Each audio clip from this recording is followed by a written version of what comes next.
Christelle Villedieu, bonjour. Bonjour. Vous êtes directrice de la communication, des relations extérieures et des événements de Century 21. Quand on a l'opportunité de vous accueillir au micro, l'un des sujets attendus par tous les auditeurs, c'est évidemment celui du Tour de France. Century 21 est partenaire du Tour de France depuis 2017. En 2023, vous avez opéré un tournant important et vous êtes devenu parrain du prix de la combativité pour les 3 ans à venir.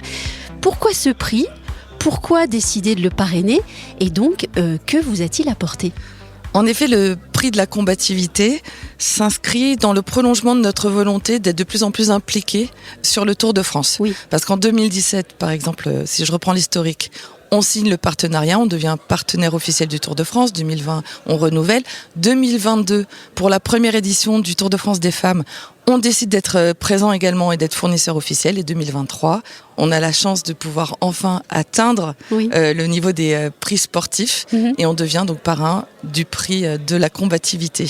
Et ça nous a apporté une autre dimension, notamment en termes de visibilité, quelque chose de tout autre ensuite. Oui. Si je prends l'exemple de cette visibilité, on a pu avoir une visibilité donc sur les podiums protocolaires tous les jours sur France TV, filmés. Oui. Et on sait que cette année, le Tour de France et cette partie-là sur France TV a fait un record d'audience avec plus de 42 millions de téléspectateurs. Donc c'était extraordinaire. On a bénéficié d'une multiplication des acteurs sur les réseaux sociaux qui ont parlé justement du prix Century 21 de la combativité, des réseaux sociaux de notre marque évidemment, de nos agences aussi, mais également de celles d'ASO et de toutes les équipes sportives dont les coureurs recevaient le prix de la combativité. Donc là encore, ça a été extraordinaire. Et on a vu les résultats, si je dois finir par là, oui. C'est que je les ai vus très vite à travers l'enquête IFOP que j'ai menée juste après. On a gagné 7 points en attribution au niveau de la marque partenaire du Tour de France. Et dès la première année de ce prix de la combativité, le grand public nous attribue ce prix à hauteur de 56%, ce qui est déjà énorme, je trouve, en tout cas pour une première année. Mais justement, on va parler d'IFOP à nouveau. La marque Century 21, vous venez de le rappeler, jouit d'une notoriété très importante et qui grandit auprès des Français. Tous les ans, l'IFOP mène une enquête de notoriété et d'image pour le compte de Century 21. Quels ont été les résultats de cette enquête en 2023 ? En 2023, comme depuis 2008, oui. Century 21 est toujours le leader, toujours numéro 1 en termes de notoriété globale, avec 86% de notoriété. Ce qui est très important. Ce qui est très bien. Oui. Ce qui est intéressant, c'est quand on regarde en dessous de la ligne de flottaison, c'est que alors qu'on reste stable, oui. Nos concurrents principaux, vraiment nos vrais challengers, diminuent fortement, en moyenne de 3 points, entre 3 et 5 points. Donc c'est beaucoup. Donc conserver ces 86%, alors que c'est le travail à la fois de la marque au niveau national, le fruit également du travail qui est fait par les agences au niveau local. Ça peut être frustrant de se dire qu'on n'arrive pas à aller plus haut, mais quand on regarde les autres, en revanche, c'est assez rassurant. Et en tout cas, on va essayer maintenant de faire encore mieux. Qu'est-ce qui explique cet écart qui se creuse ? Je pense justement tout le travail qui est fait au quotidien durant toute l'année, à la fois par la marque au niveau national, sur tous les médias, mais ce système de communication à 360 qui est relayé aussi par toutes les agences dans leur vitrine. Et chez nous, la vitrine, c'est le moyen de communication prioritaire pour faire connaître notre marque. Donc on a une puissance qui vient également de la puissance numéraire de notre réseau aussi.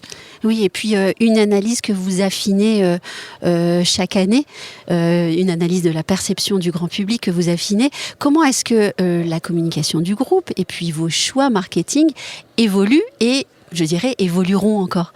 Alors, ces enquêtes, elles nous servent surtout à vérifier, éventuellement, en effet, à ajuster notre communication. Mais vous le savez bien, la stratégie de la communication, c'est surtout une déclinaison de la stratégie d'entreprise. Et pour nous, la stratégie d'entreprise, chez Century 21, c'est que nos agences immobilières soient des acteurs locaux de référence, des acteurs engagés dans la vie de la ville, auprès des habitants, essayant justement de contribuer au bien vivre ensemble et au fait que justement il y ait du bien vivre, du bien-être dans le quartier qu'ils auront choisi d'habiter, de se loger en tant que propriétaire ou en tant que locataire. Ça c'est important et c'est ce que la communication essaie de traduire dans ses choix avec 2 axes forts, à la fois le côté sympathie, proximité, engagement, premier axe.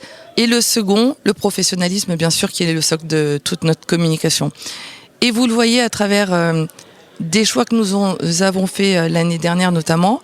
Pour ce côté proximité, nous sommes devenus par exemple partenaires exclusifs de la Fête des voisins. Oui. Pour justement, parce qu'on connaît très bien cet événement et qu'on voit à quel point justement ça développe du lien social, de la proximité. On est devenu également partenaire officiel de la Fédération française de rugby, donc du 15 de France, donc également des équipes de rugby à 7 qui seront à l'été 2024, on l'espère en tout cas, en lice pour des médailles, on l'espère.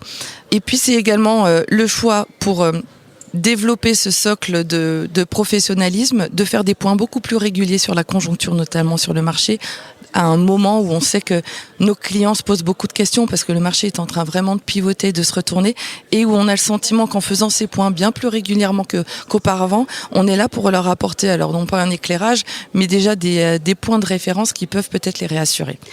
Pour terminer, peut-être quelques termes structurants pour cette communication ?